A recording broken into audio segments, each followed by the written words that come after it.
السلام عليكم. اليوم جبنا لكم ارض فلاحيه نواحي ديال مدينه بير جديد. عندنا 5 ديال القطارات هنا، عندنا 3 تيترات اللي فيهم. عندنا تيتر فيه تقريبا 2 قطارات، انا ما ضابطش المساحات بالضبط، ولكن المجموع هي 5.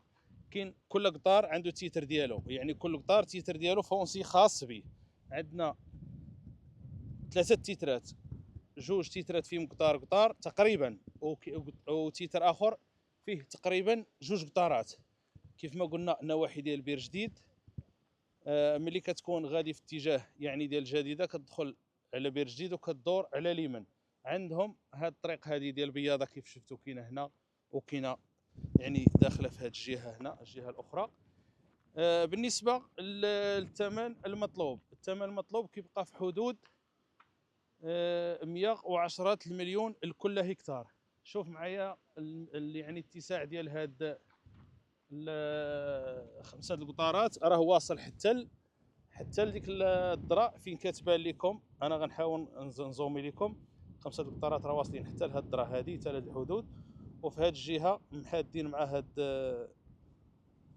هاد الشجر، والجهه الاخرى راه واصله حتى شي بالنسبه للحدود ديالها. هنا كاينه هاد البلاصه كيبان فيها البال، الا كان كيبان لكم واضح. حد البلاصه اللي فيها البال ولهنا. بالنسبه للبلاصه كيف قلنا هاد الطريق هذه راها بياضه. هاد الجهه الاخرى راها غودرون. هاد الطريق هذه راها غودرون، هذه شتيها.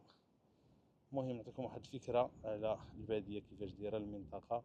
بالنسبه للناس راهم سارحين البقيرات ديالهم. واحد التحيه للصديق ديالنا مصطفى، نزوميه لكم نقربوا شويه. الصديق ديالنا مصطفى. بالنسبه لهاد الناس هما الناس اللي يعيطوا لينا باش نديروا هاد العقار. مهم اللي بغى يتواصل معنا يعيط لنا على الرقم 06 00 31 72 17. اخوكم محمد مفتاح، وسيط عقاري. كانت هذا الله يعاونكم.